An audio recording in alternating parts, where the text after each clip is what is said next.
this is really, really dark against that. That's how, and the uniform is actually going to be a little darker than this. It's not a good combination. I'm missing one color. But it's going to be like dark like this. That's going to really jump away, right, from everything. Look how dark that is against the face, against the dark of the eyes, right? So this is going to jump away. There's nothing in the background to compete. But it requires planning. None of this just happens by accident. I've planned this out. How far away I want this face, how far away I want these things to be, and how to manage them. This mountain range in front of this gives me space. These edges down here being softer than stuff back here, this makes distance between these two things. And so I'm manipulating those three moving parts. Always those three moving parts. I'm not thinking about a face, I'm thinking about color, value, edge choices that put this portion of the painting further away or closer up. And I'm thinking about that across the whole painting as I'm going. Yeah, so every decision that I'm making is about how this stuff fits in space. Like, does it fall back? Does it pull forward? Right now, because this figure's not in, this stuff is all quite prominent.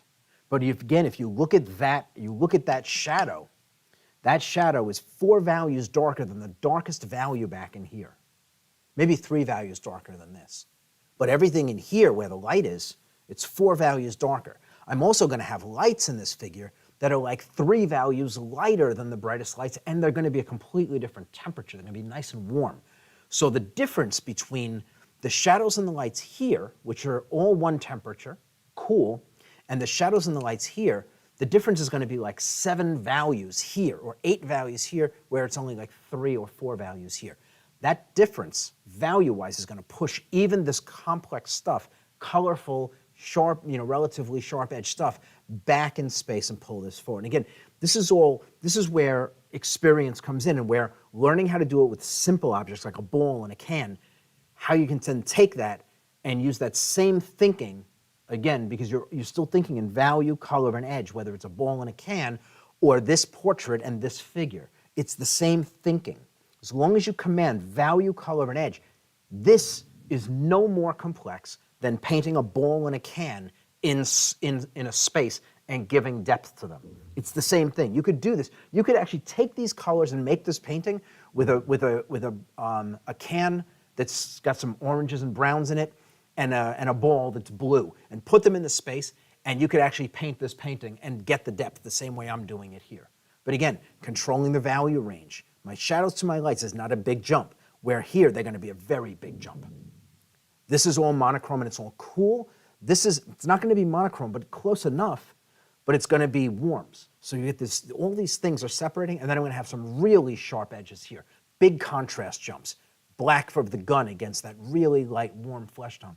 And those jumps in here are going to be so dynamic compared to the stuff back in here, this stuff's going to pull away. But I have to make sure that I don't overshoot my mark in here and make these things too strong. Right? When I look at the photograph, the light in here, in space, back in here and in here, is not as bright as the highlights on the girl's hands or on her face. Right? So these highlights here and here are nowhere near as bright as this, or this, or this. Even in here, this is just as bright, maybe more so. Much more colorful than what's going on in here, yet this here is a light source, right? And so the background, which has a light source in it, in our view, that light source is actually going to be darker than the highlights on the figure up front, which is going to make her more prominent. But again, this is all just understanding how value, color, and edge work, and I'm managing the space that way. I'm creating an impression of things being further away and things being closer through the manipulation of those 3 simple tools. There's never anything more than that. It's always that, always that.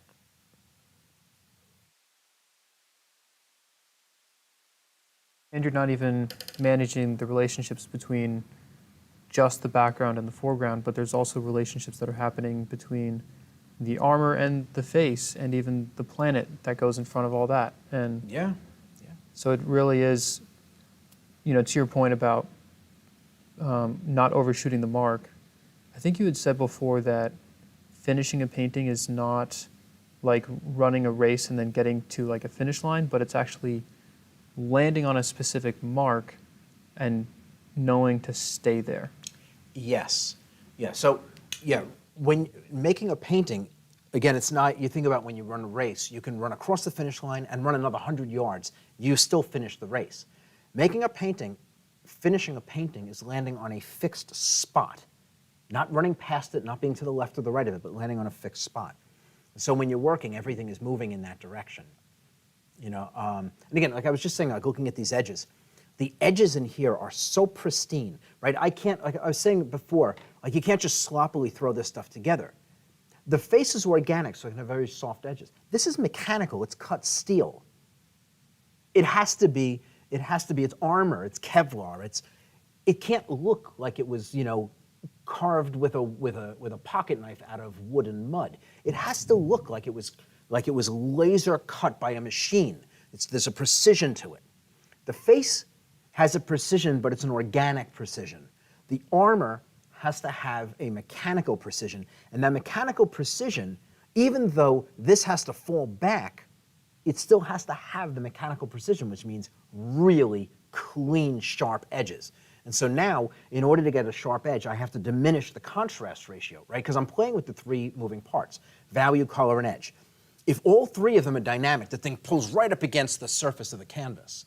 If all of them are subdued, they all fall back.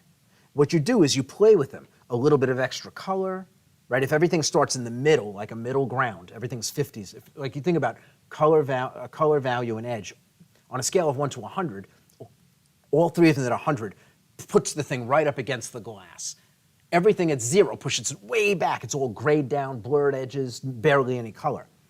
50% on each of them puts it right in the middle ground. Not up here, not way back there, but kind of right in the middle ground. And then what you do is if you want to pull something forward, you can toggle the edges and make them a bit sharper. Maybe bring them up to 75 while leaving everything else where it is, and those things that have those edges pull forward against everything else that's equal otherwise, except that the edges are now sharper.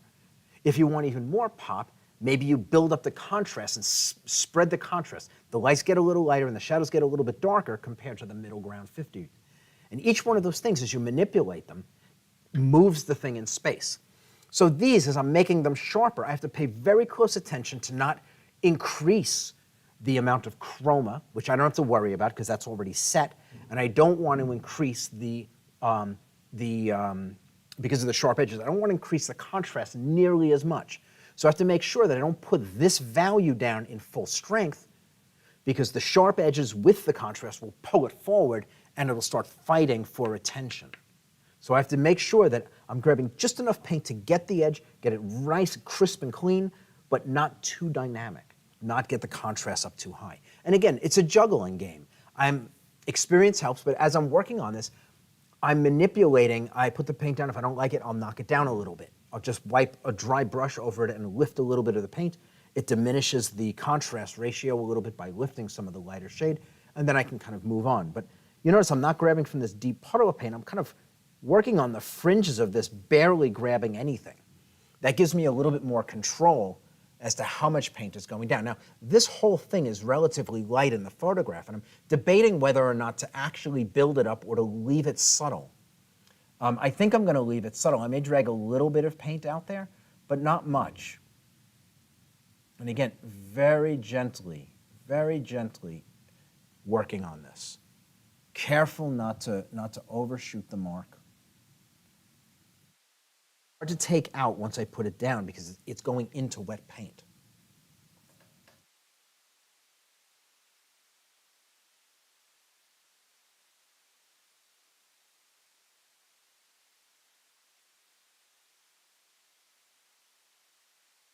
I imagine that this conversation also relates to compositions and creating them and composing them from the beginning. And Jasmine asked, can we dive deeper in how to create good compositions? Do you have any advice or even book recommendations? Not here. This is too much of a conversation for us to have here while I'm doing this, because I can't I can't do anything but describe in words. And composition requires a lot more than that. And it is something that we can get into at some point. I couldn't do anything but confuse you while I'm doing this. Okay, sure. Right. I mean, I can talk about this specific composition, but anything beyond that would be very hard to make any sense of. Right.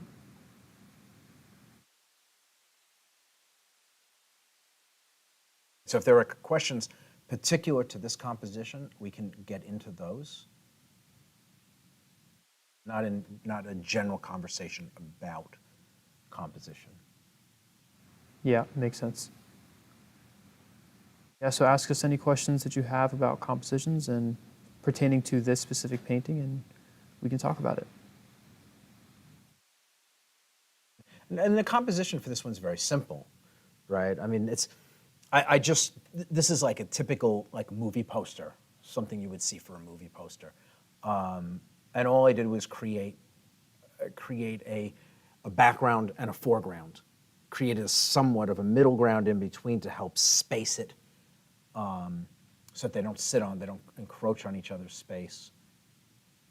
And again, using monochrome back in here and cooling it down and making these fit with the space that's in the background, the space like outer space. Marrying it helps put it back, and then I'm able to, it almost wouldn't matter what they're doing because the background and the foreground have nothing to do with each other. They don't, as long as she's not in blocking her, that's almost the criteria for having a successful design here. Scale matters. Obviously, this head, if it were half the size, would look funny. So large scale, right? Everything back here and here is large scale. This is small scale, even though this takes up just as much real estate in the painting. The scale of what's in that area is smaller.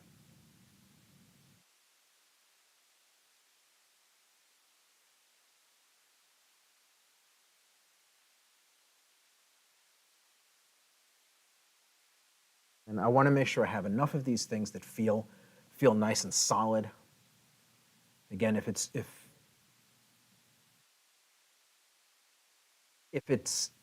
there's not enough information here, it'll disappear, and we'll lose really the beauty of this. And again, what I'm trying to do also is I'm putting these highlights inside of my lights, but not letting them bump up against this. So I'm painting inside of a light, but not inside of the darker stuff. Because against the lights, this is not as bright, but if I put it against the darker stuff, it's going to be really bright.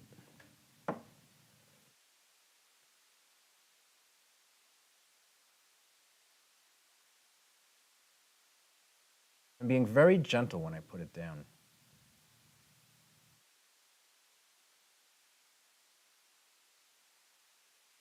Barely touching the panel in a lot of these places.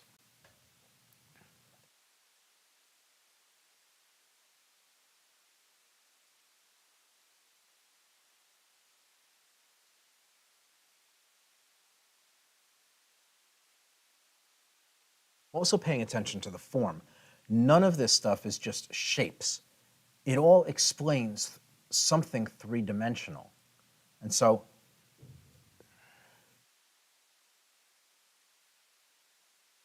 making sure that I'm describing three-dimensional things as I'm putting this down. They're not just marks, but they're marks in space that explain volume. And I want to make sure that the marks as I'm putting them down are doing that.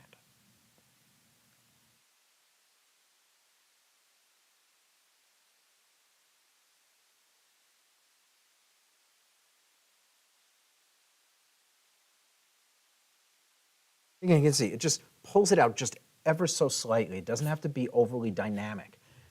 Just pulls it out a little bit so that it's no longer sitting way back in space. Makes it feel quite a bit more solid.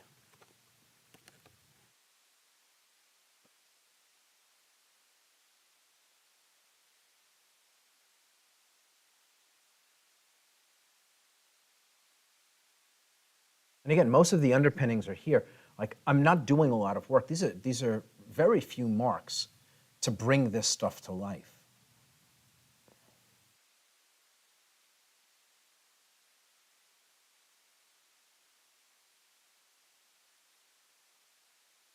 They're well placed.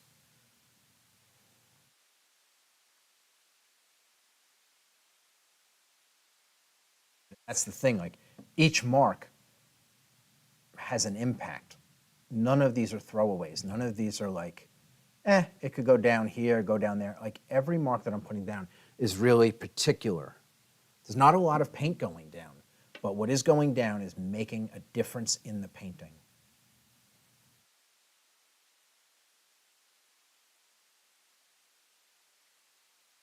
Again, I am referencing the photo all the time as I'm doing this. I'm not guessing at any of this. When I'm done, I'll go back and make decisions if I want to bring something up or knock something down. That's something that I think might be nicer if I imparted my own spin on it.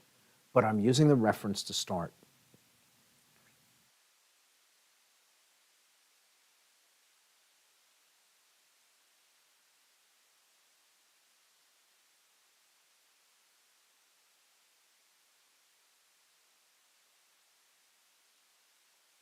It's very easy when you're working on something like this to make it too strong because it's the only thing you have to focus on. This is not in yet. So as I'm working on this, I want to make it as dynamic as possible. Like the impulse is to make it as dynamic as possible, make it really jump and make it really beautiful. But it would be counterproductive to the final painting if I do that. And so I have to be careful to control the impulse of making it everything it could be and make it everything in the process. What I should be doing is making everything that it should be for this painting in this space. In order to do that, I have to know what I intend. Again, always going back to that. Your intent. Intent is everything.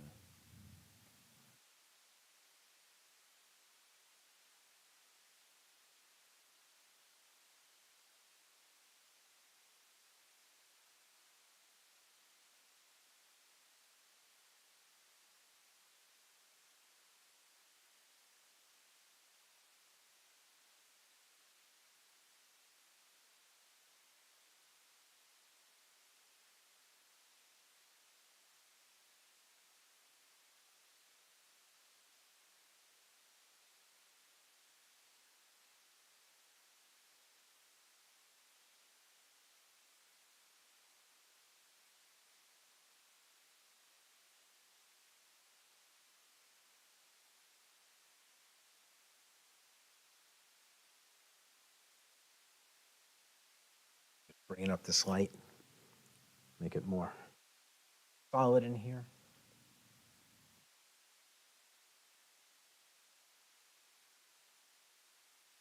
There's a light source back in here. I want to make sure that we have that impression.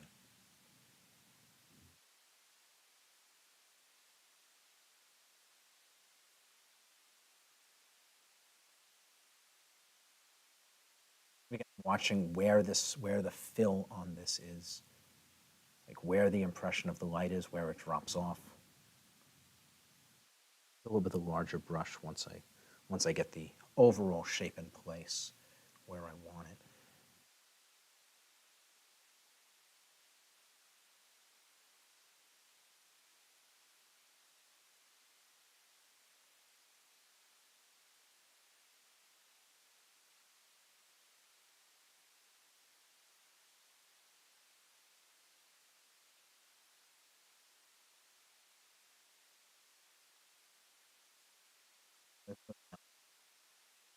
Grab a bigger brush. I'm going to fill that.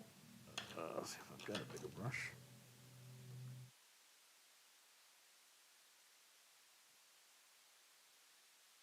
And always go to the bigger brush when you get the chance. Bigger brush just does a nicer job of filling.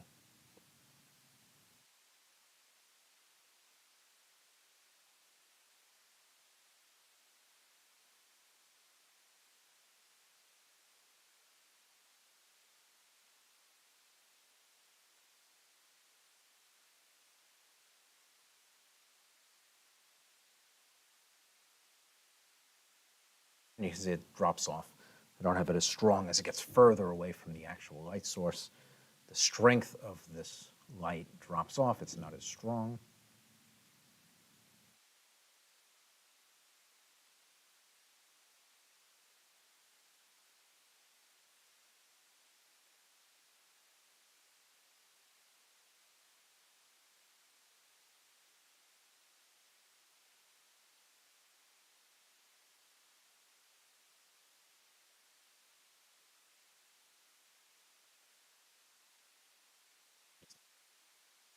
just to make sense of how the light kind of breaks through this stuff. Try to invent how light looks. I've got a really good piece of reference here. I want to capitalize on it, use it to the best of my ability, extract as much information from it as I can. I think I said this before, like the best lies contain some truth in them. And so while we're trying to invent something here, we're basically what we're doing is we're lying, we're creating something that's not real, that's not true. And so the more truth, the more reference we can access in order to do that, the more believable the lie or the fabricated area becomes. And so we want to take advantage of the fact that we have access to honesty from a visual standpoint and use it to the best of our ability to breathe something believable into the thing we're fabricating.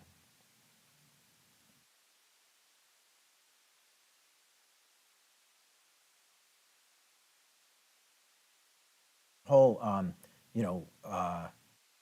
have morsels of truth in them. That's something that authors do. That's, when you're writing a book, being able to make something believable that's completely made up requires a certain percentage of it to be absolutely recognizable as truth. And then once you've got people hooked into believing it because they recognize the truth, then you can deviate from that and they go with you. Stephen King's a master of that. All of his stories start out so normal. Everything's fine, everything's normal, there's no problems, and then all of a sudden things are coming to life from the cemetery. The car can talk. But you've bought into it because you recognize the realities before the lies start coming, before the fabrications begin. And so he's got you hooked into the reality of what's going on before he starts bending the truth. And so, but that's what writing is in a lot of ways. And like that idea of having that truth in it comes from there. Like when I say it, I think of it the same way. Like making a painting is in a lot of ways, no different than writing a book, writing a story. So our reference is the truth we start with.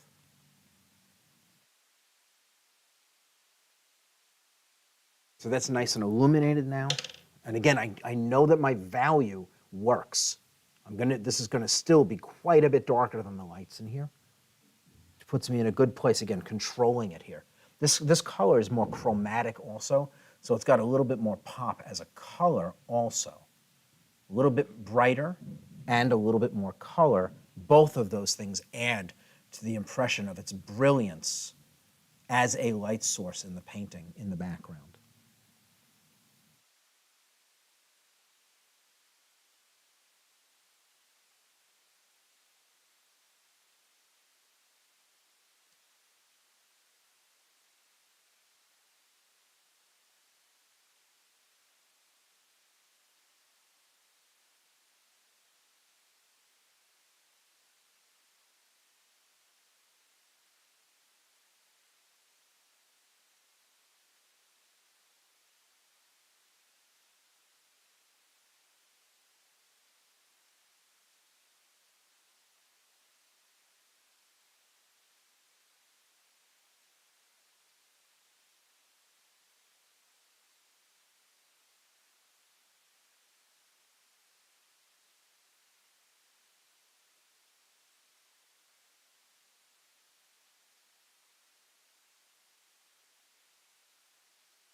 Regarding your thoughts on Stephen King, computer user, I love those usernames. Computer user said, I think that exact genre is called magical realism. And Nicholas Probe shared, it's like accounting too. All those normal numbers, and then all of a sudden error in an Excel sheet.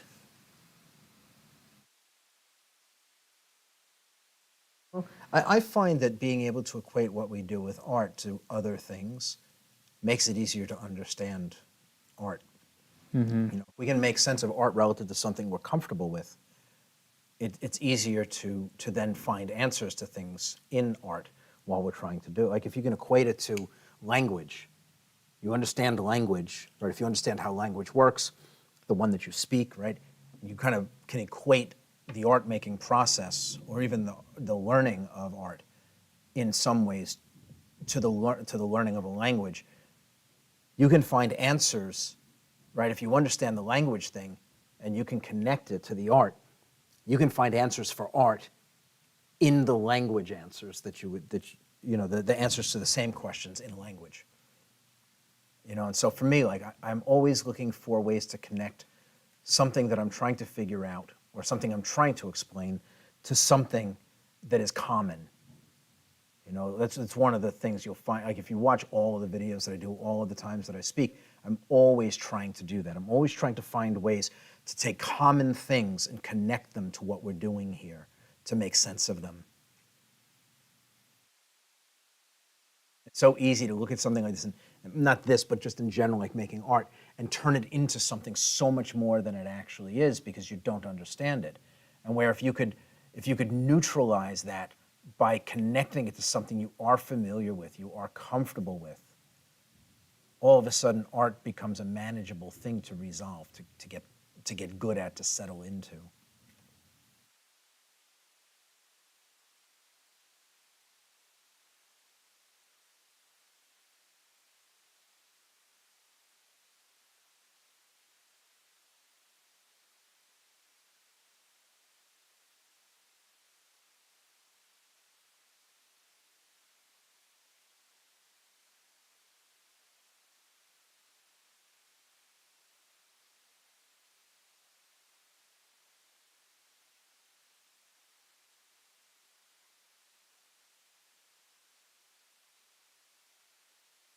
My impulse is to make this even brighter, but I'm not going to. I'm going to leave it be. It's really beautiful. It's colorful.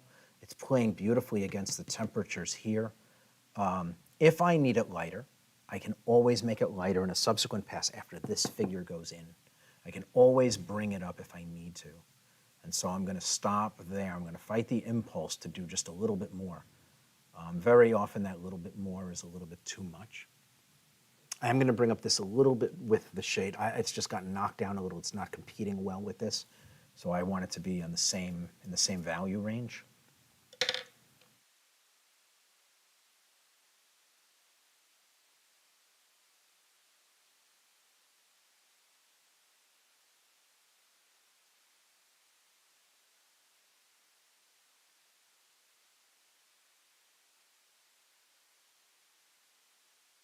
It's really subtle, the difference. But I do see it. And so I want to make sure that it's resolved.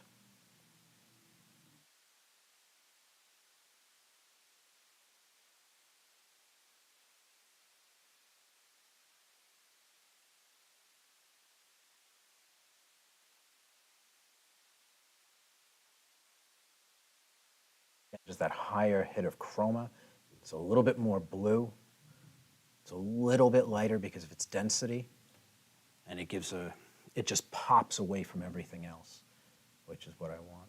Just edges, try to stay away from that edge, but fade out this outer edge a little bit.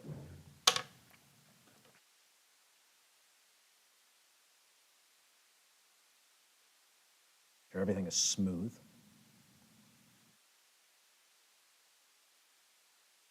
Doing on time.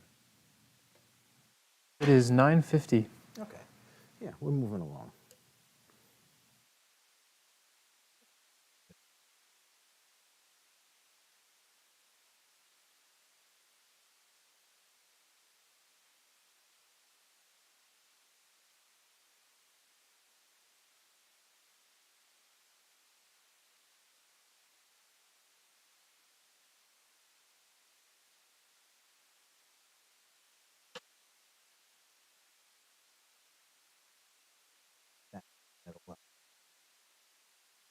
Finish up this armor. I'm going to knock this out, and then I'm going to get into this.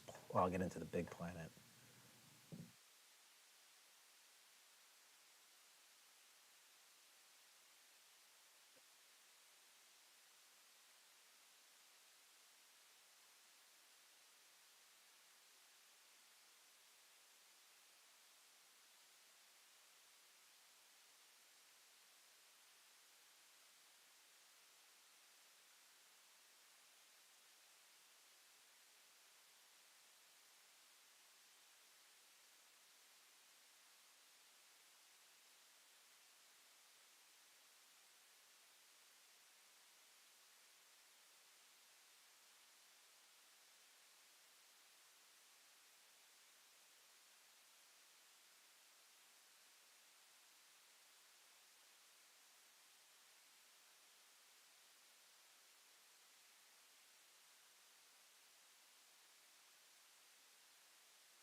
So Kevin, at this point, can you see the tracing, the transfer sketch? No, but I have enough information in my painting that I can build off of the marks that are here. I don't need a transfer anymore. The transfer is visible here, but no place else.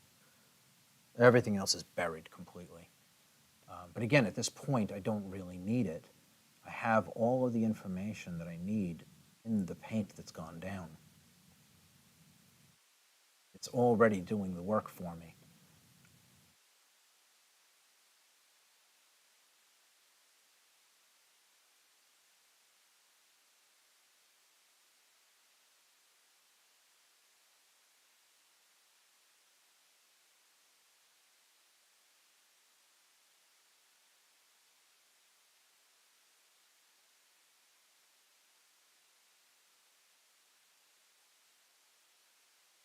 In each of these things, I'm trying to figure out what they are, make them look three-dimensional. I don't want anything to look flat. Makes sense. Like everything was photographed on a real person. It's all three-dimensional. I don't want it to look flat in the painting. So I'm making sure I understand what each thing is before I paint it.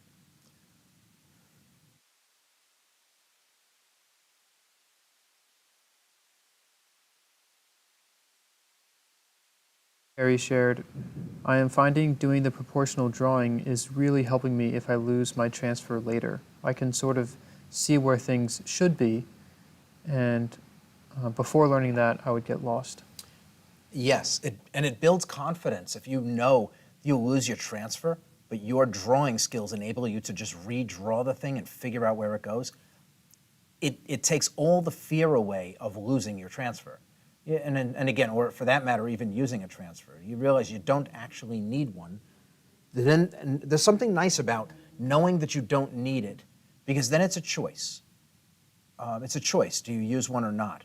And then, it's, I mean, I hear a lot of people when they work with photographs, and it's like, they don't want to admit they work with photographs. They don't want to admit they traced. And it's like, well, because people don't look down their nose at that. Well, you know what? First of all, only other artists, people who think you should only work from life, and it doesn't matter. Other artists are not buying your work, so it doesn't matter what they think. But you should have a skill set that you can do everything. You can do it from a photo, you can do it from life, and that way you get to choose what you do. Nothing is a matter of, well, I'm deficient in that, so I am forced to do it this way. I choose to do it this way because it's more efficient, it's more fun for me, it's just simpler, it's easier. If I had to do it the other way, I can, but it's a choice. There's something really nice about choice, about being able to make up your own mind about what you want, instead of having it forced on you by a bad education where you weren't encouraged to develop all the skills, right? And a lot of places that'll happen because, it's easy. It's like bad parenting. Your kid cries and you give them a lollipop to shut them up. At least they shut up. You don't have to deal with them. But in the end, it doesn't make the situation better. It makes it worse, right? I mean, the kid just winds up spoiled. It saves you the crying at the time, but basically a child winds up ruined for it. And the same with your training. If you only do one or the other, your training will be ruined for it. And so while you're learning, do it all. Deal with the stuff that's hard and that's challenging. And get good at it, and it'll free you. And then you get to make the choice. Do you want to work that way? If you're amongst your peers and somebody starts trashing working from photographs and you work from photographs, you can stand there and say, hey, I can do it the other way, but it's my choice. There's nothing wrong with taking advantage of every tool at your disposal. Right? And that's my argument. Like, whatever tools you have at your disposal, those are the ones you use. Whatever makes the job easiest in order to be able to make a living at it, right? That's what you do. And until other artists start buying your work, it doesn't matter what they think, right? It's my thinking.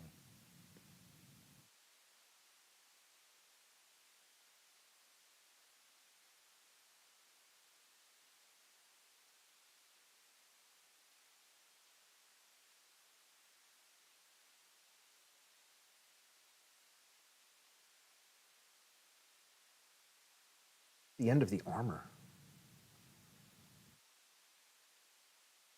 This looks Again, I put the paint down. I'm not liking this part. I'm not going to leave it the way it is. I'm just going to figuring out what I don't like. It's just kind of streaky in here. Rid of some of that. That'll be fine. There's going to be some stuff going in here which is going to break this up, but that's okay now.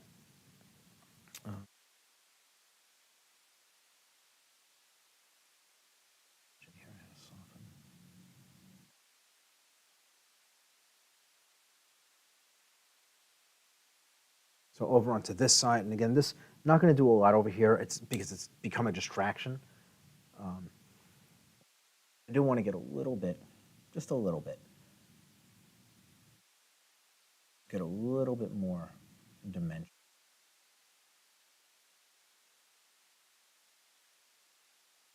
Just because it's pretty. Be ashamed to not have it noticed.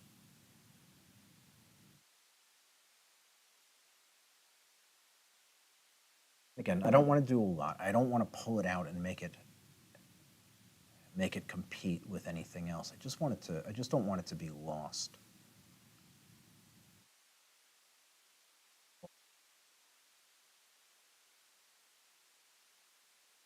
Just leave it like that. Again, don't have to do very much with it. So now I'm going to move on to this planet. Step back first. I just want to take a good look at what I've got here and make sure I haven't missed anything that I think is important.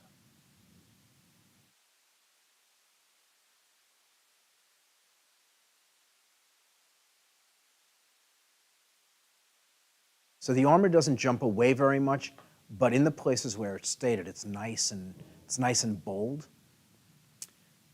I do see something I want to add in. It's not in the photograph, but I do want to add it in.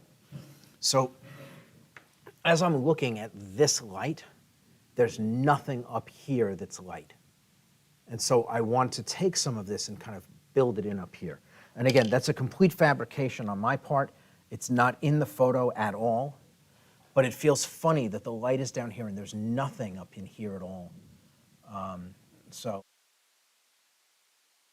it's going to build in a little bit of light.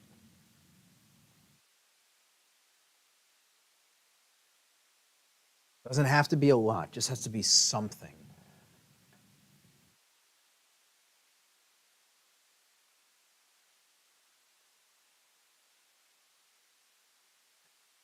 Me to break up this shadow a little bit.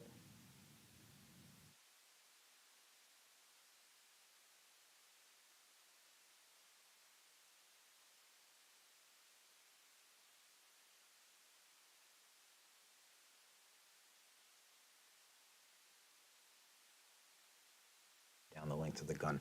So this is also going to allow me to separate the black barrel of the gun from the background. By having this lighter value, I'm going to get more push. It's going to separate, it's going to feel silhouetted, which is going to give me more distance between the barrel of the gun and the background. Where here it might have connected up in here and separated here, I'm now going to separate it completely back in here.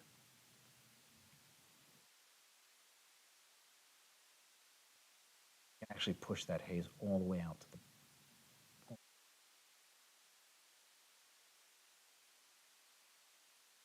again, just a little bit of difference, but in the final painting, that little bit of difference, when I put this black in here, that's really it's gonna help to give it some more space, make it feel like there's air between the barrel of the gun and everything that's behind it.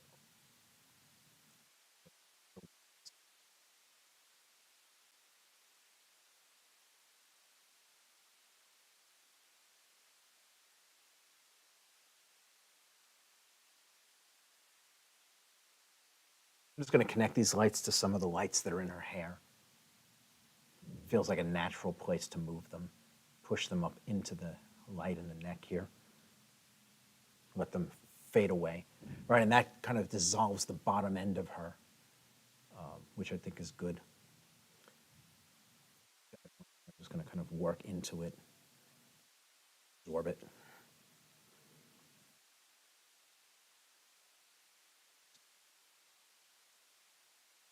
It doesn't have to be this bright, just like this will suffice.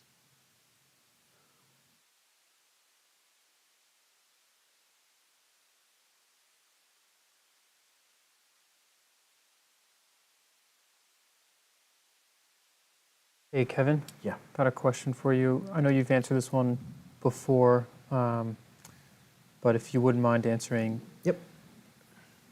From CC, I'm curious about your thoughts on natural artistic skill versus trained skill. Is it a thing? So I don't believe, so natural skill, there's no such thing. Nobody's born a neurosurgeon, right? There's no natural skill. Art is no different. Just because 5-year-old children pick up crayons and make art doesn't mean they're artists, right? Just like, and so again, like if you connect that kind of thinking to any other business, there's no natural accounting skill. Nobody's born a natural accountant or a neurosurgeon or a pilot. Those are all learned skills. You go to a place, you are trained. And if you excel at it, if you work very hard and you stay focused, then you become successful and you can have it as a vocation. Art is no different. Nobody is born able to do this. Nobody. Michelangelo, greatest painter ever to live, greatest artist and ever to live, had 3 teachers, 3 world-renowned artists that taught him. He didn't do it on his own. He worked hard, worked very hard, tirelessly, didn't have a life outside of his work, which is why he was able to do what he did. This all comes down to clocking the time and getting a proper education.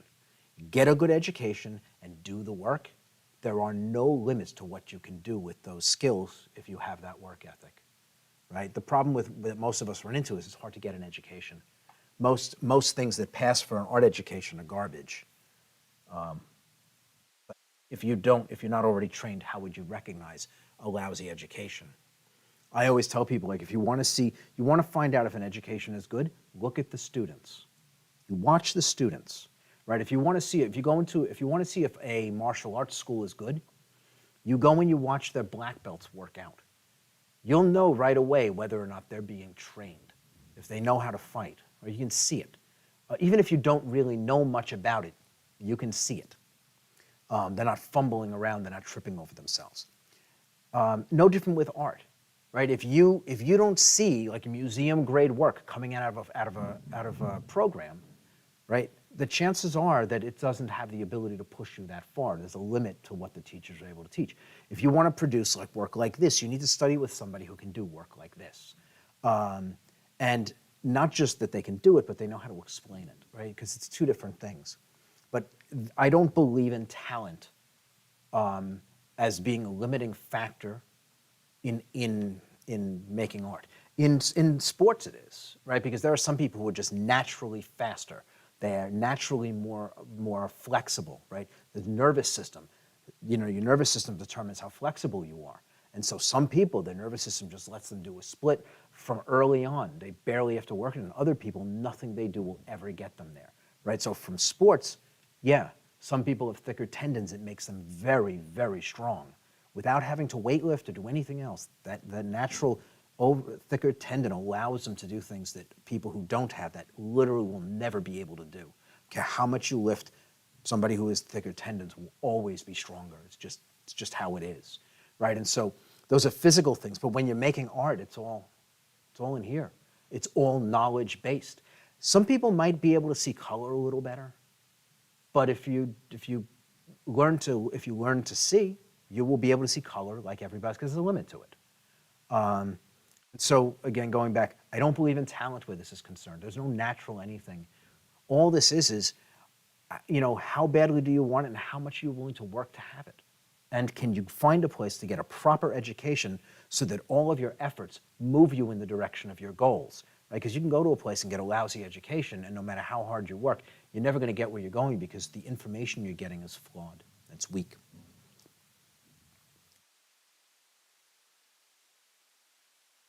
And it sounds almost harsh at first, but it's actually super hopeful and encouraging to realize, like, wow, this is actually attainable. There's not like a cap, a limit on what my potential could be. But it actually just unleashes the door. CC also shared, sometimes I get discouraged because I compare myself to others when really I should be grateful for what I do have skill-wise. Why compare yourself to others? What does what somebody else is doing have any effect on you? right? Now, if you're fighting with them for food, yeah, you need to be a better fighter if you want to eat. But you're doing something like this, you do this for your own pleasure, right? You do it for your own pleasure. And so in that case, what does it matter what somebody next to you is doing? They're faster or they're further down the road, or what does that matter? You do it because you enjoy it, right? And at some point, maybe you can make a career out of it, but that shouldn't, I don't want to say it shouldn't be the goal, but, right, do this because you love it and then find a way to monetize it if that's where you want to go. But do it because you love it. There's no point in doing this to make money if you don't enjoy it. And if you're putting that kind of pressure on yourself, you're going to enjoy it less and less and less because there's always going to be somebody better, somebody who has less things on their plate to do, and so they've got more time. Look, when I was doing, so for me, I typically sleep about 5 hours a night, okay? I've always been like this since I was probably like 13 or 14 years old. I sleep about 5 hours a night, and I wake up, I'm refreshed. Just don't need more than that. And so all of the people that I was competing with, my peers, and I'm friends with most of them, the guys that were doing illustration with me and painting, they would sleep their 8 hours and they'd get up and they'd work their day. And so in a given week, if I worked the hours that I didn't need to sleep, I clocked an extra 21 hours a week. The experience that I got week after week after week by being able to spend more time in front of an easel was really beneficial to me. It made it possible for me to build a career that I had without an education, because I was able to clock time that if I didn't have the extra 3 hours every day when everyone else was sleeping, I couldn't have kept up, right? And so it worked out to be a great boon for me that I only slept a few hours a night. And I don't know where I was going with that. There was a reason for that. Personal improvement. But from a comparing. competitive standpoint, like for me, I was doing it for a living, right? I needed to be able to compete. But it's like, again, I loved doing it first. I knew I wanted to make a career out of it, but I went into it out of love. I love getting up and doing this. It never feels like work to me. Even to this point, 30 years later, it still doesn't feel like work when I do this. This is so much fun.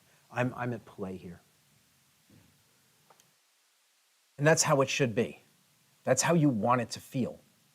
So if you're too busy watching what other people are doing and worrying about them, you're not going to enjoy what you're doing. It's always, again, because there's always going to be someone better, you're not going to enjoy it. And then what's the point?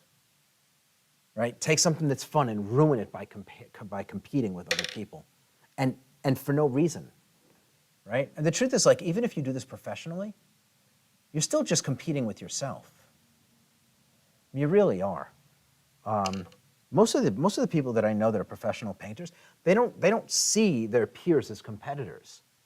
They see them as peers. They see them as fellow artisans. They're all vying for the same jobs, but they don't see it like that.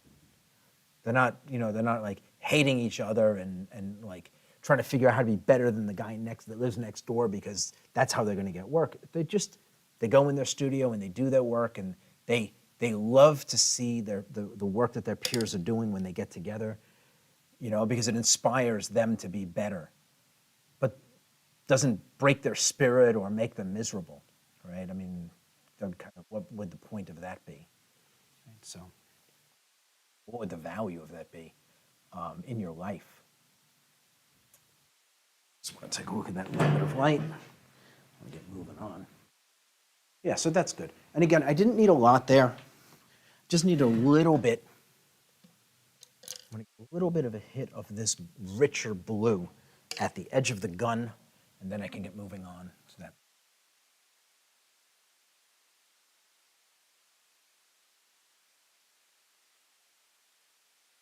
CC had shared, it's possible that I should practice more patience. I have watched my skill at a standstill through 4 to 5 paintings in block 1. I know it's only a tiny part to the puzzle. Yeah, and patience with yourself in everything, not just this, everything. Just, if you're patient with yourself, you won't get frustrated, and you'll eventually get where you're going. Frustration is probably the biggest limiter that you could have in your life. If you get frustrated, all learning ends. No matter how much you work, you're not going to learn because you're frustrated. Your mind's on other things. It's on production, not on learning. And so try not to get frustrated. Just just do the work. Enjoy the time. Nice music, jump in the homework rooms, hang out with other people who are working. But let it be a fun thing. If it's fun, you're not going to feel rushed, you're not going to feel pressured. You're just going to enjoy it while you work. And that's going to give you a better result. It's always going to give you a better result if you're enjoying what you do. Okay, I want to get down into this. Actually, I'm not going to do the rings. I want to do them when this dries, but the planet I can bring up a little bit.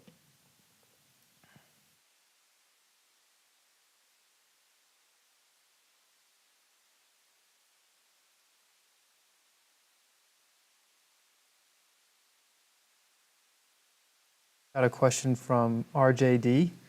Yes. Kevin, on natural talent, I remember you saying that Daniel was a more challenging student. Why was that, and how did you address it? Dana, you want to explain that? I don't know. Better coming from you, Kevin.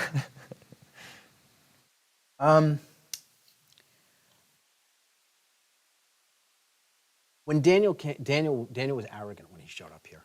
That's No, I was not. he was arrogant when he first showed up here, and he really wasn't that interested in art. Yeah. And so, like, what I had to offer him didn't have much value in his eyes. I imagine, and I could be wrong about this, but like when he first came in here, I don't think that he thought very much of me. I was a guy pushing around. Yeah, I can paint, but I really, what is that? In the grand scheme of things, what is that? I'm just an art teacher, right? And like, I don't make a point around here of my credentials. Like the vast majority of students that come into the school have no idea what I've done in my art career. I'm just a guy who owns a local art school. They think this is normal. Like you have to walk around the school. It's like a cathedral. And it's just like nothing but professional looking art produced by teenagers. But the people around here think that's normal because this is what they know. I happen to live in their town, and that's why my school is here, right? Because I didn't want to drive very far I'm not going to open a business and then travel an hour to get to it. So I opened a school in my town. But I don't make a point of what I've done because what I've done doesn't matter. Like what I've done as a professional is irrelevant if I can't teach. And so it's everything in the school. I don't have any of my artwork hanging in the school. It's only students' art. Because I'm a pro, I should be able to do it. It's nothing special if I do it. But the students producing at this level is incredible. And so I showcase the students. But when Daniel came in, I don't think that he had any regard for what I did. I didn't make a point of who I was because I'm just a guy teaching classes. That's all I needed to be in here. My credentials weren't important. And so I don't think there was a lot of respect for me, for my accomplishments, or for what we did in here. And I could be wrong about this, and the reason that I say that is because at one point, Daniel did the full-time program with me. And at that time, I started taking a couple of the full-time students to the gym with me. And I think that seeing me in the gym, trying to keep up with the old man at the gym, changed his thinking about me. We also, when we were at the gym, we talked about things outside of art. And I think he started to realize that I'm not a one-trick pony, that I have a lot more going on. I don't just paint. But I've done a lot of things in my life. I've got a lot of experiences, and I have a solid mind. I can think through things that are not that are. I can make sense of things, right? I don't have to have an education on something to be able to formulate ideas about it, given a little bit of information. And I think that he started to get respect for me at that point when we started going to the gym together, and he was in the bathroom throwing up while I was still working out. And so, but we developed a really wonderful relationship while he was in the full-time program. I think a lot of it happened while we were at the gym working out, and then conversations that happened outside. And so he was really challenging because, again, if you don't necessarily respect what somebody is teaching you, or you don't think it matters, like how much value do they have when you interact with them? And so when I would say, like, well, make that thing sharper, well, why? What does it matter? Like, it's an art class. He wasn't interested in art. He became interested in as time went by. So he was challenging because of that, because he didn't have an interest really. And with that, he didn't feel like he was walking into a place that was special and that he was getting a very special education. He was just going to an art class, doing something he really didn't have that much interest in. And so how do you train somebody like that?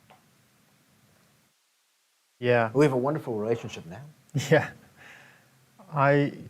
Just completely stumbled into the world of art with Kevin, completely oblivious. And I would go to Kevin's art classes once a week for I think 2 years or something before I started to turn the corner.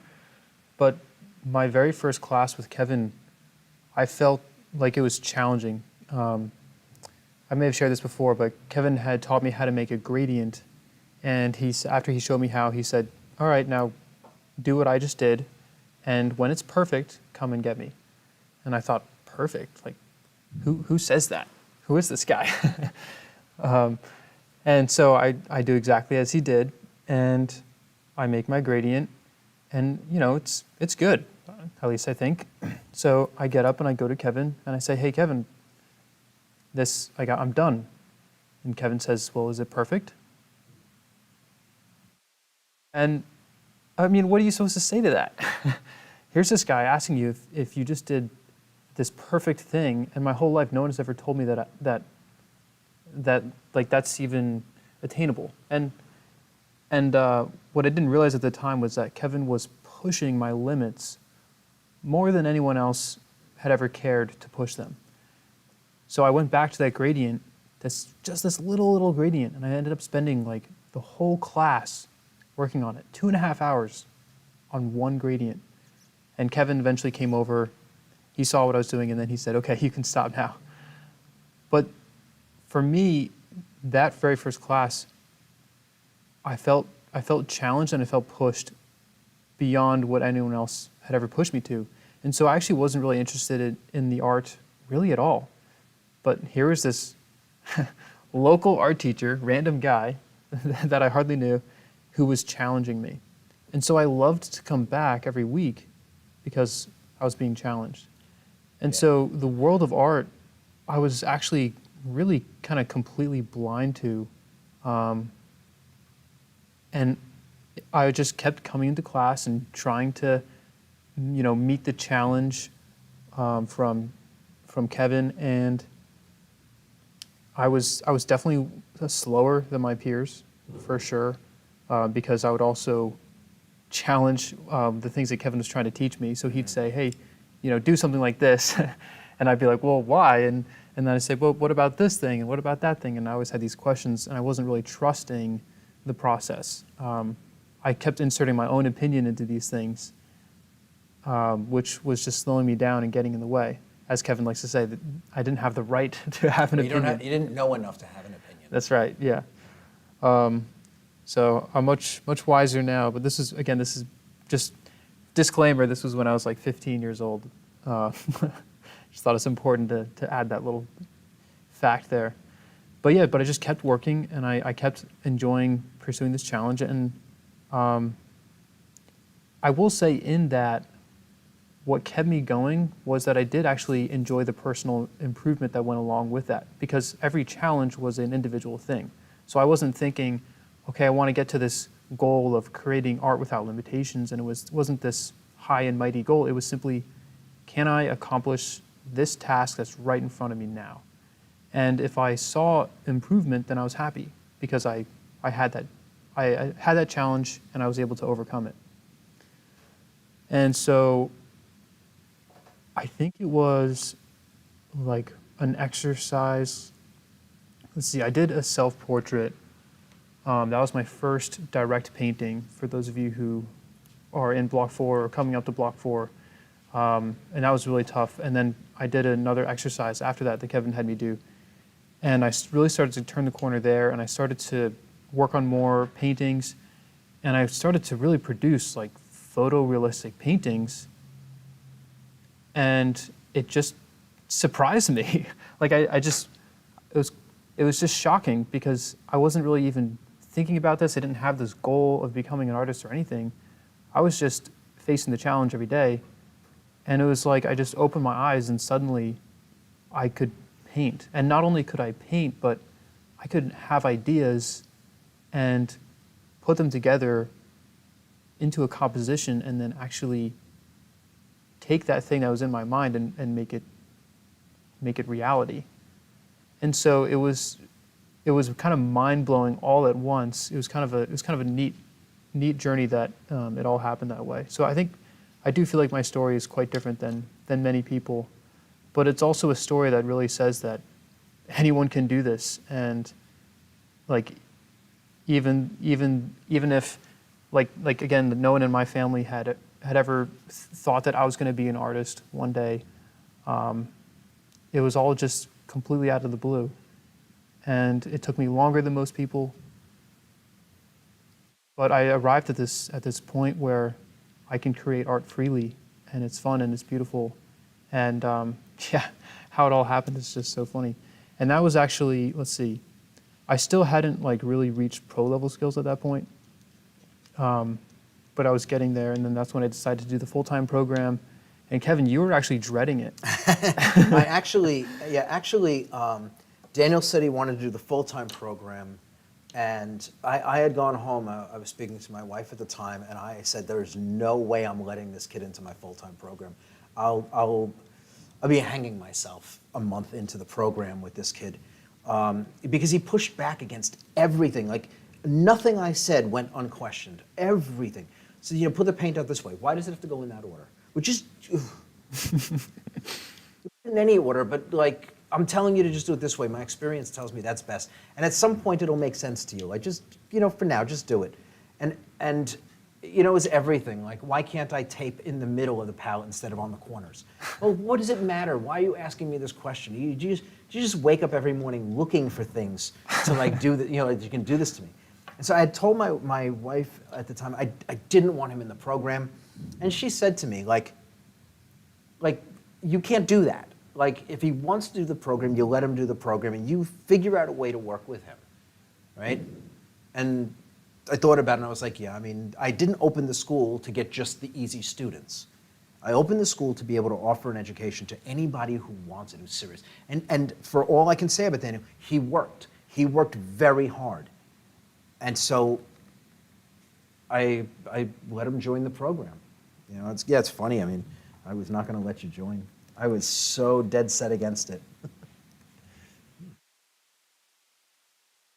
Yeah. Yeah, and then thankfully through the full-time program comes back to what Kevin was sharing about working out together and starting to actually develop some kind of friendship and relationship outside of the world of art, which really began to change things. And yeah.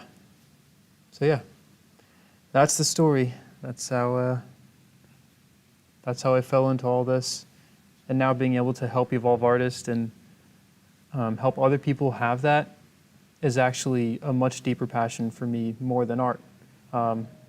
Because yeah, it's didn't have this initial great dream desire to be able to create art and everything, but I think we talked about this a couple weeks ago, but when I had that aha moment, the way that I saw the world, like with my physical eyes, began to change, and that also blew my mind.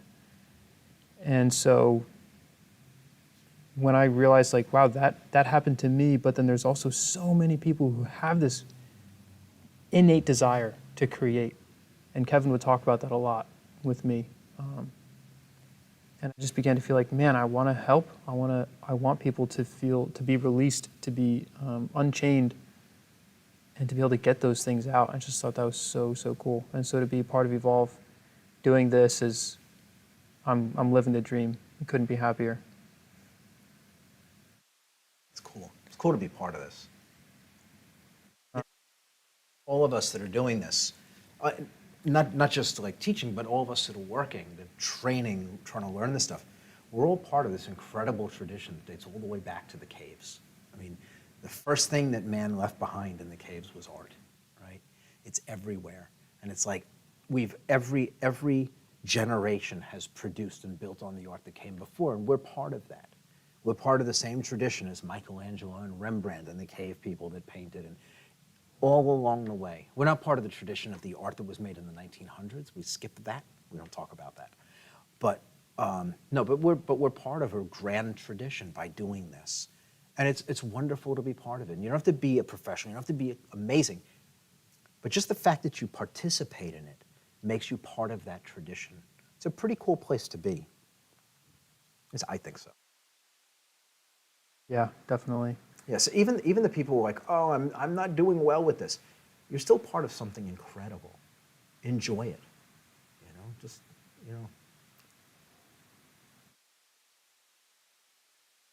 And to answer the questions in the chat, so I was in the program, Kevin's classes.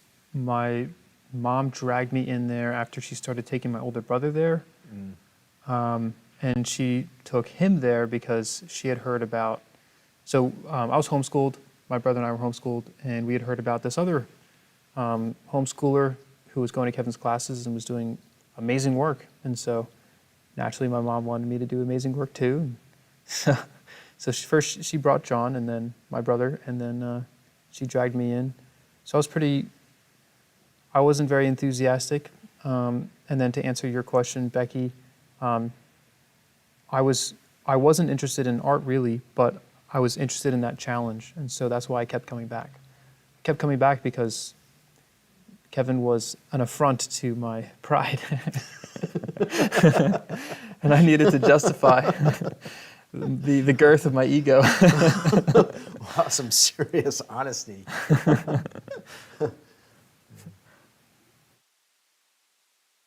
Yeah. Yeah, we've had some great times though, like through all of that. Some really great times. Over the years, we've had such a wonderful community here at the school. People come.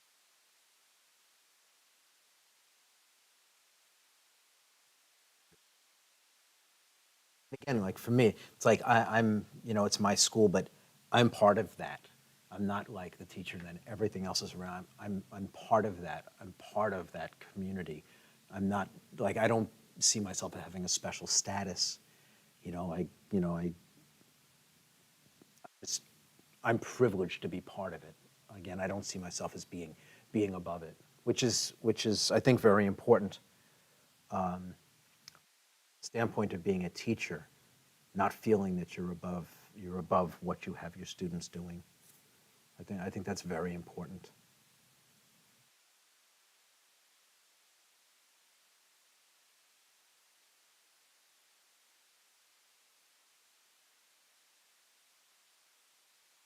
Those of you who are involved, you see I jump into the homework rooms, I hang out. I don't have a lot of time these days, but like I jump in whenever I can, and I'm happy to just have casual conversations with everybody.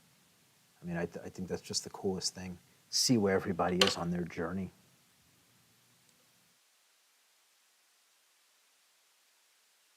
This planet doesn't need a lot.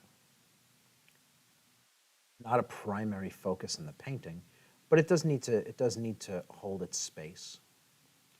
So I've basically just scribbled in these lights. It's like clouds. And I'm just going to soften them now. Again, they don't have to be, they're organic. There's just a whole bunch of movement, on this diagonal. I don't need to paint it exactly the way it is. I just need to capture its character. And so that's all I've done. I'm just trying to kind of soften it, move everything, and then I'll make some adjustments to it and then move on. I'll probably do another light pass over it to drop in some slightly lighter things later on. Just trying to manage edges a little bit. And it doesn't need a lot. It's not a primary focus. It's not like a portrait that it has to look like anything other than that it's a space holder for a random planet. And that's basically all it is. It's how I'm treating it. I don't want to treat it like it's really, again, I'm not ignoring what it looks like, but I'm not going to treat it with the same care as like the rings or the face or the armor. It's just a little sliver of a planet. As long as it feels like a planet back here when it's done, that's good enough. And again, that's a choice I'm making. It's a choice I'm making in this painting. Experience tells me it doesn't need more than that. And so if it doesn't need it, there's no reason to put it in.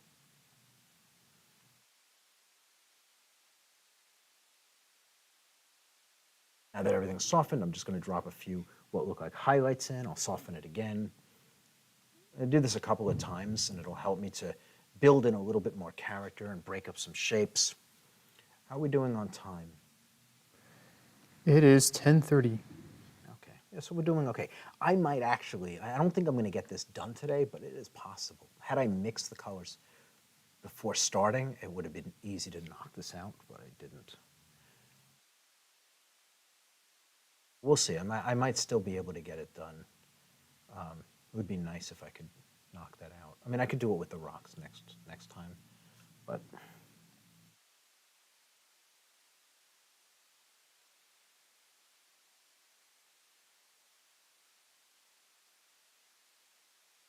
Joe is asking, do your daughters paint? yes. A younger daughter, Hallie, is actually going to be taking over the school here when I retire. She's in high school right now, but she'll be taking over the school. She already runs all of my kids' classes, both the painting and the pastel class. But like Daniel, if you want to grab that painting, I'd love to show it. She'll kill me, actually. Sure. It's not. Yeah. If you want to grab that for me. That one right there? Yeah, the dog. Yeah. So she's working on a painting of her dog right now, and it's not done. It's in pieces right now, but you'll be able to get an idea of it.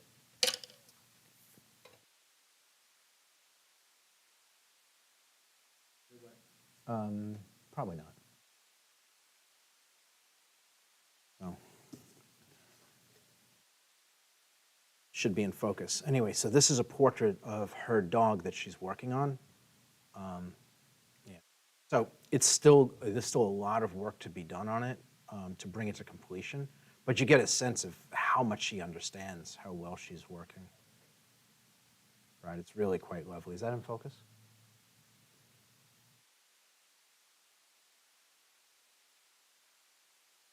Yeah, actually, we can use why don't we use the better camera if you point it towards the, yeah. Yeah. So, and again, it's small. I think this is, what, 12 by 12, maybe? 13 by 13, something like that. Mm-hmm. But you can see, she knows what she's doing. She's 16 years old, just turned 16, and this is what she's producing. So, Yeah. she's starting to build a portfolio for portraiture. So this is a dog portrait.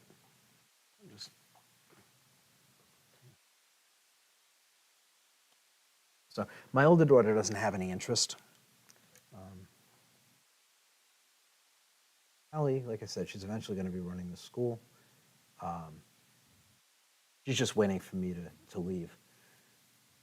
She wants to take over more and more classes every time I turn around. She just got her permit to drive today, so we were driving around all over the place today. It was a lot of fun. She's just waiting to get her license. It's a year away, but I don't think I'm going to be allowed in the school. I think she's going to change the locks on the day she gets her license. I could see that happening. Dad, you don't need to come in anymore. I got this. Yeah. Nice, and it's funny. Like she's been saying that she was going to be an artist since she was about 6 years old. And of course, like back then, she was saying it because, well, it's what I did. I was an artist, and I guess, she wanted to be like me. And as time went by, it was always like, every time I'd ask, well, yeah, I still want to be an artist. And she actually got serious about this only about 2 years ago. Up until then, she was just kind of messing around in here. So it's not like you look at that painting, it's not like she's been slowly progressing since she was like 4 years old, and she's only been painting well for about 2 years. Like she decided one day, I'm done playing games, and everything changed. And that, like I talk about that all the time with everybody. Your mindset is everything. If you accept less than the best you can produce, it's what you get.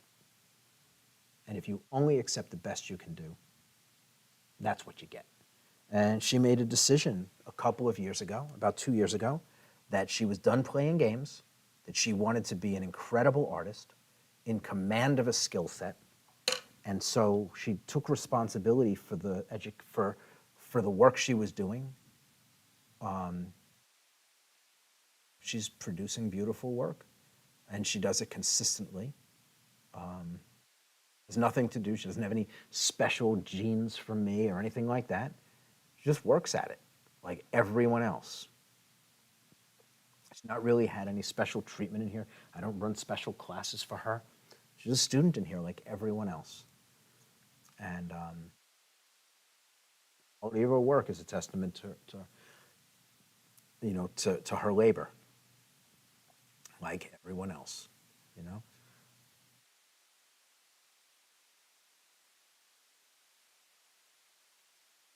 I don't know. Some nights she watches these, so I don't know. She might be sitting at home cringing.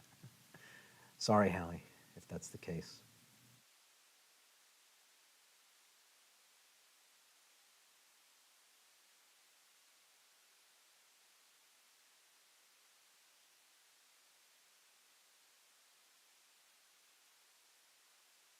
I never pushed my kids to do art. If they wanted to, I let them, and if they didn't want to, I didn't encourage them one way or the other. I personally believe that you can't do this unless you want it for yourself. You have to want it for yourself. You can't. You'll never be very good at this, and I think that's probably true about everything in life.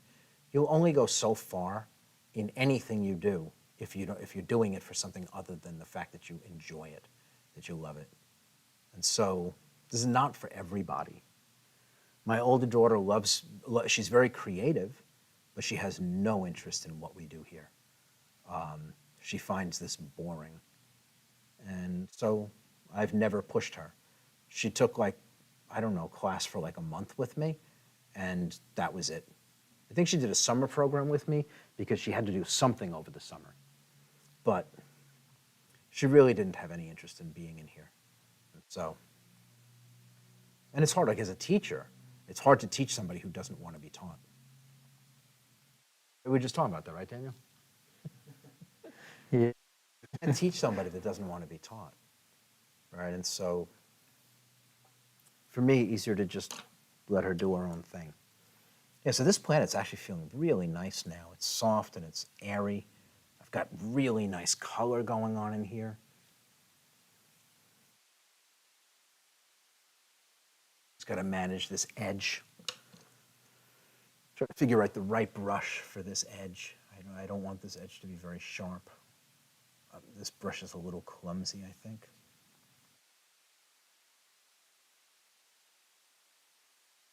Touching the canvas, just gonna skimming the surface. Just trying to blend the wet paint here into this.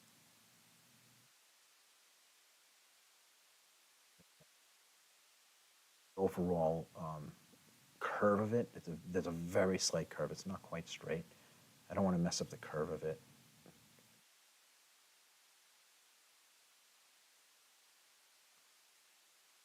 That's a nice looking planet.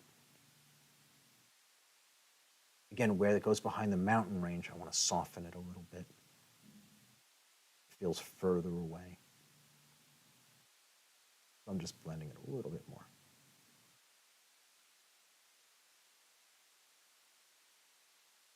Oh, pretty good. Just going to grab a soft fan brush and just make sure it's all smooth. Like everything up in here is smooth. Just very gently making sure there's I didn't put any excess paint. I did put a little bit of heavy paint on here, so I don't want it to have any texture. I don't want anything in here to have texture. So build up this light a little bit. Thinking it should be a little bit.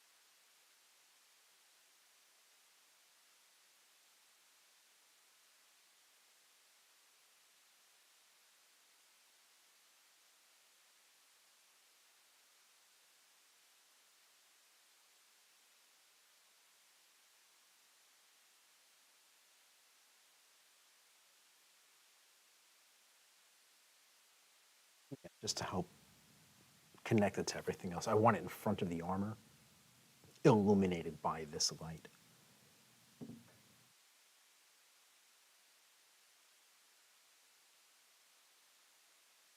So now it feels connected to that light source, as does this planet.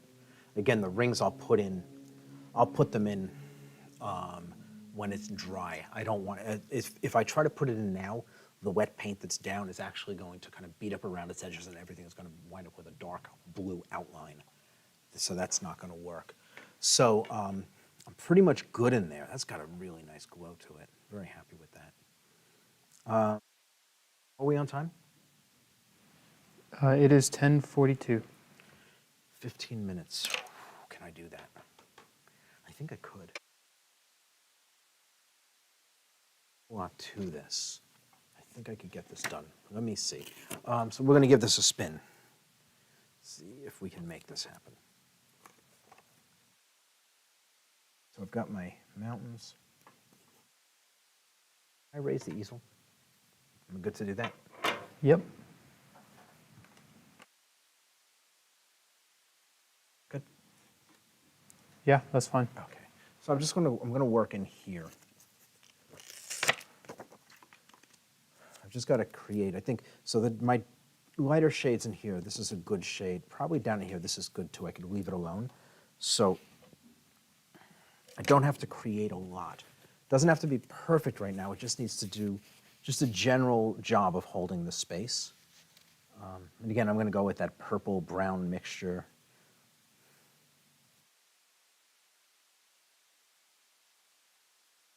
Down. I don't need it to be very heavy. I'm going to put it on like a glaze. I'll bulk it up later on, but I want it to hold a space back in here. Before I do this, I like to establish it a little bit. So this is feeling pretty good to me. It feels like maybe it should have a little... Drop a little bit of the blue into it so that it's not a complete departure from everything else.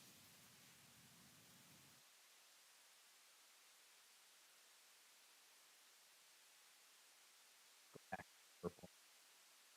See what just the blue and the purple together do.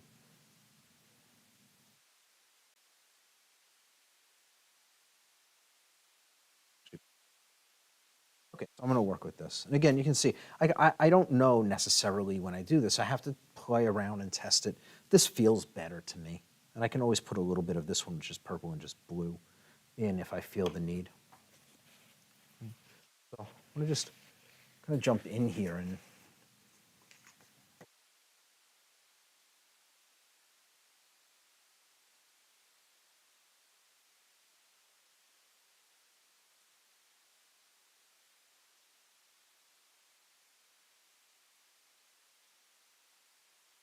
not even going to do that. I'm going to simplify this. So again, like I was thinking about kind of scribbling in and getting all the shadow side and the light and leaving the light alone, but actually it feels like it might be better off just to block in the shadow. There's a gradient from dark to light. Maybe just build in that gradient, and then next week I can simply drop in the highlights. That seems like probably a better way to go. And so if I establish this dark edge,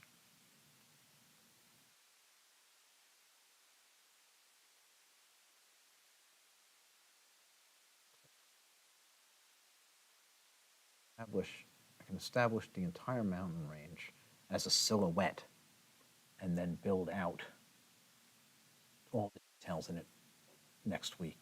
But it'll give me a nice base to work on.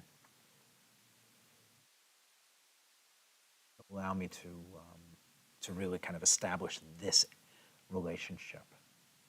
And again, I mean, I have my reference material, but I'm just following it loosely. It's a mountain range out in space.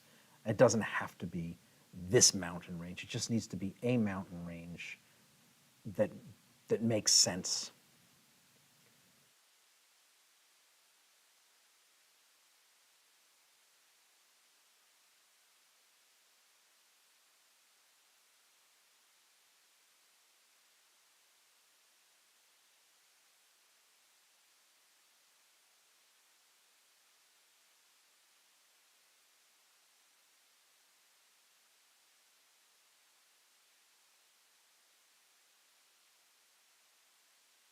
me to have less than a razor sharp edge over here, which is nice also.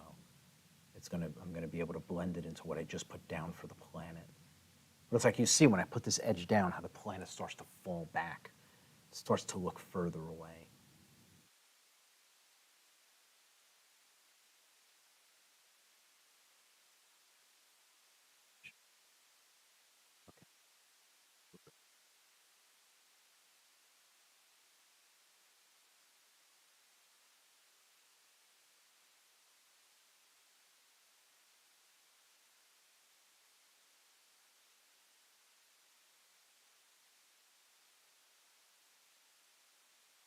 Nicholas said, notice the careful, patient brushstrokes. That reminds me, Kevin, you often talk about if you do it right, it'll actually go faster. There's a way that you say it, though. Yeah, so what I say is that if you rush, the mistakes that you make are it's going to make you feel like you're moving fast, but in the end, it's going to wind up taking you more time because you're going to have to correct all the mistakes. If you take your time and you work slowly, you might look like you're not moving very fast, but you're not going to be going back and having to fix your errors. And so because of that, the painting's actually going to happen faster. Like you look at what I'm doing here. This painting, in another 15 minutes, we will have clocked a total of 15 hours on this painting. You look at how far it's gone. I'm moving in slow motion here. At no point have I done anything that you could call a rush. Everything is like slow and calm and relaxed, but I'm methodical. And so the painting is moving forward. I'm not having to go back and make corrections. And everything's just kind of coasting along. No pressure, just nice and easy. And because of that, the painting it's just flowing. And so I'm not wasting time anywhere. Everything that I'm doing here, that the time is being used well. And so, yeah, I mean, slow work is the way to go. Nice and easy. You take your time. That's in everything. You know? But again, try to put your keys in the door fast. The amount of time with all that speed is going to take you longer than if you just slowly walked up and put your key in the door, right? You see it in the horror movies. Guy can't get the key in the door, can't get the key in the door, right? And what it is that you're racing. But if you just took your time, you'd get it done in a moment, right? And so when you're working, always best to just take your time, nice and slow. Don't be in a rush. Never work if you have a deadline you have to finish by, because that's going to force your hand. You're going to start working at a pace that you probably shouldn't be in order to get the work done in an optimal way. And again, there are places that you can move quickly. Like I'm moving quickly right now. What I'm working on right now as I'm doing this doesn't require any real care. But that outer edge did. Some of the things up in here did. This moved much faster than this, right? So I work fast in the places that don't require care, and I work slow in the places that do, right? It's no different than driving.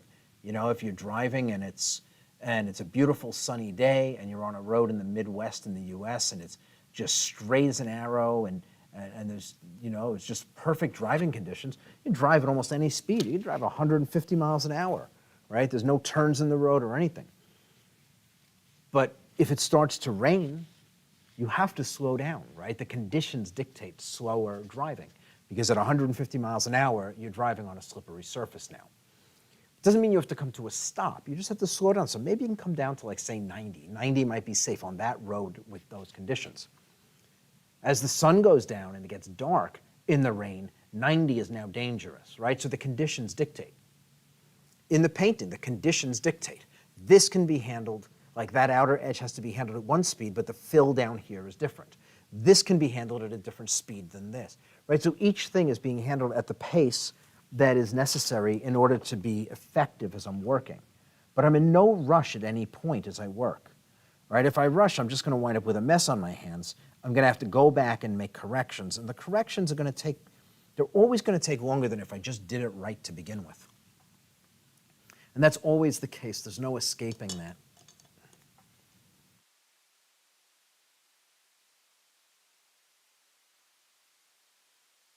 Right here, I'm just lifting some paint. I feel like it's a little bit darker than I want it to be. It's all transparent, so it's not a big deal. But I'm going to lift some paint right up to the edge. I'm just taking the paint off, literally just wiping it away. And once it's gone, then I'll smooth everything out.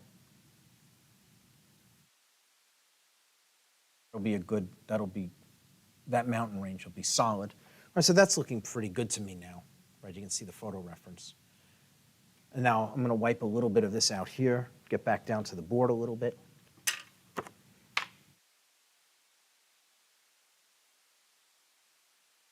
That portion stays dark, but I've got lighter value in here. It's kind of like this.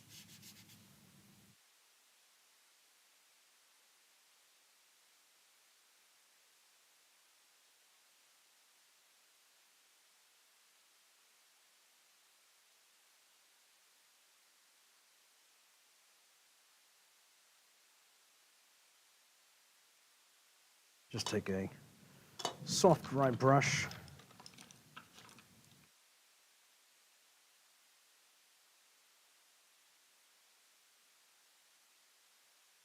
Just softening the bottom edge. This won't look complete until I put the next row in. Do me a favor, keep me apprised of the time. Sure. It is 10:53. Okay. And smooth this stuff up here. I'll manage the very top edge at the end of things. And again, I'm just going to blend it, just like I did this edge.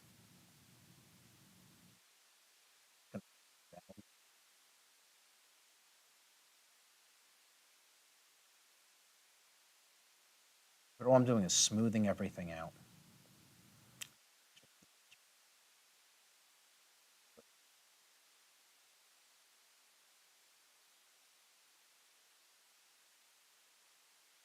Gradient down there at the bottom. And it doesn't have to be perfect, but it does have to be smooth. I want to make sure it's smooth. There. Next row. Next row is a little bit more violet.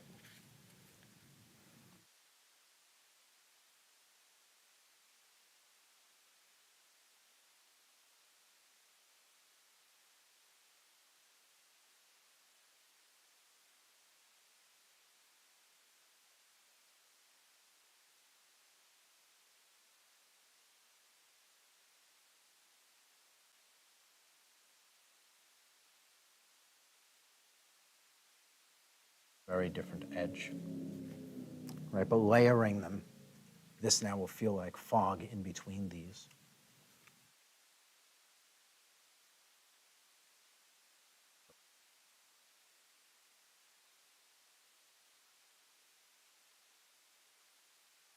So that's the next range.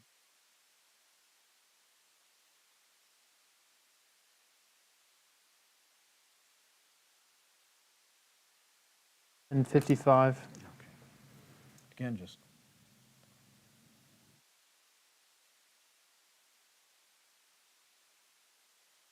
even out the paint a little bit. And again, this is not finished. I'll be able to glaze this, right? A lot of this I'll be able to manage with a glaze to finish it, so that's easy work. Finishing something with a glaze is easy, if that's what's needed, right? You don't want to push a glaze and force it to do something it's not meant to do, but if a glaze is the right technique to use to finish something, it becomes very easy.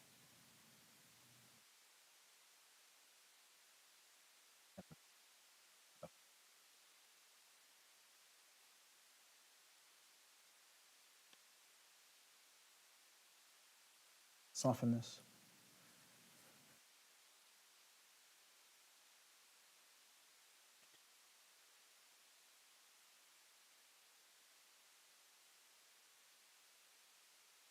I just softened it up against the planet. Very, very easy to blend.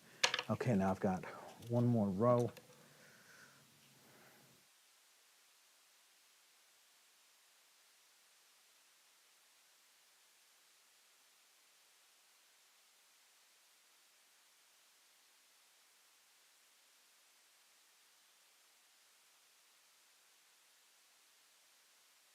See that you're making a gradient in both value and color.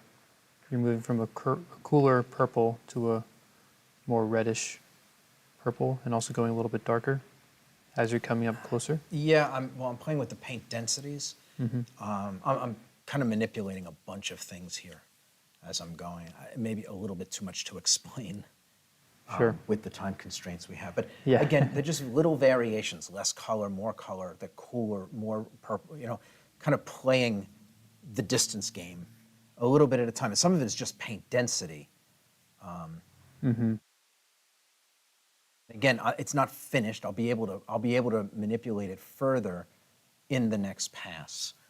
So I'm not worried about making it perfect right now. I'm just looking at getting it into the ballpark so that I can feel all three layers of these mountains.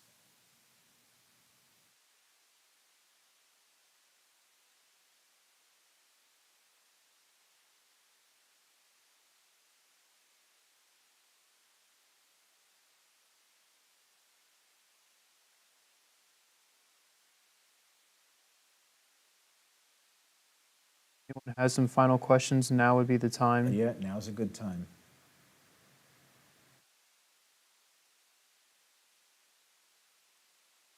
Mary Jo is asking how many students are in the Evolve program. I believe it's 1,200 or At something. the moment, yeah, something like that. Something like that, yeah.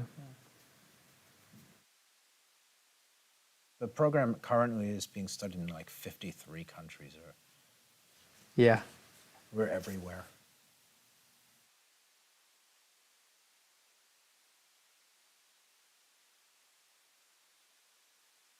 Just taking the brush strokes out, right? Because I don't want to contend with brush strokes in the next pass. I don't want to have to get rid of them if.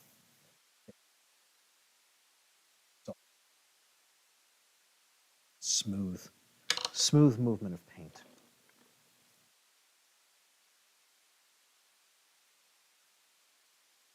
Let's do. I'm like running out of brushes here. Question for you, Kevin. Yes. Does proportional drawing become more intuitive with practice? Yes.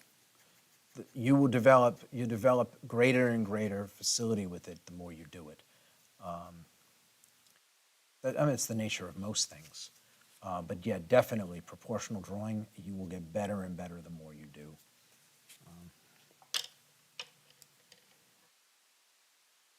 It's really challenging when you first start. Really challenging. So anyway, so that's a good base.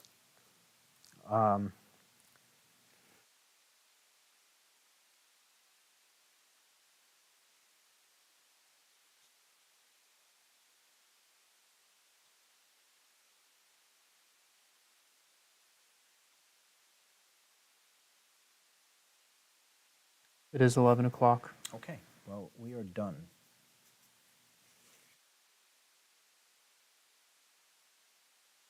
We're done. Any other questions before we? Yes, two questions. Okay. From William Branson, why does the fan brush not push paint where it doesn't belong? Well, it does. What you're seeing an expert at work. Fan brushes, I say this all the time, they are responsible for the destruction of more paintings than just about anything, shy of ignorance and not knowing what to do. Fan brushes are terrible if you don't, one, if you don't know how to use them, and two, if you don't have restraint. Fan brushes, when you use them, one brush looks really nice. The second pass is like, wow, that's spectacular. The third pass ruins the thing you just painted, right? And it's like, it could be the third or the second or the fifth or the 19th. But the fan brush is like, it's like potato chips. Like once you have one, it's hard to stop, and you get a second one and a third one, and eventually you hit the point where, with the fan brush, where it went from looking really nice to being ruined. And so I always tell people, like, stay away from a fan brush. I use it, I've been using them forever, and I know I have almost no paint here. Like if I drag my finger across, there's almost nothing would move.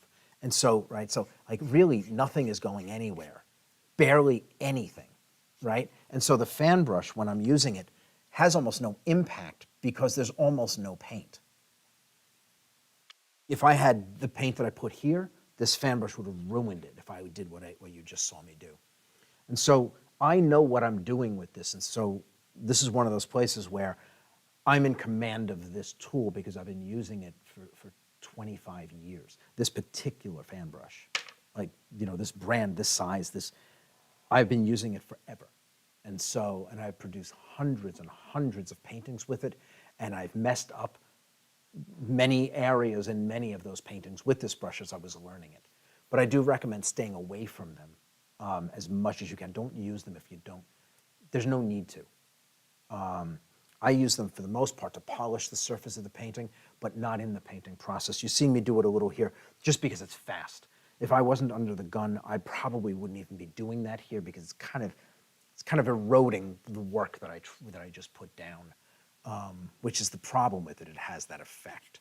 Kind of takes away the labor. Like when you put something down precisely, it wipes that away. It takes the precision away. And so it's like, it's okay for me in the moment, but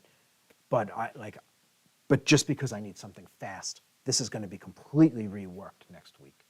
So, Cool. anything else? Actually, a follow-up question. Did you say that you were going to fan brush everything down?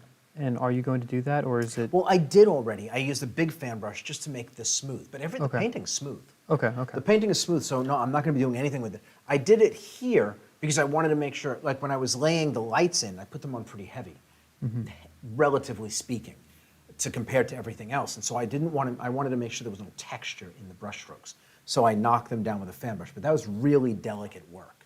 Like I go very quickly, but I just barely skim the surface of the painting. It moves almost nothing.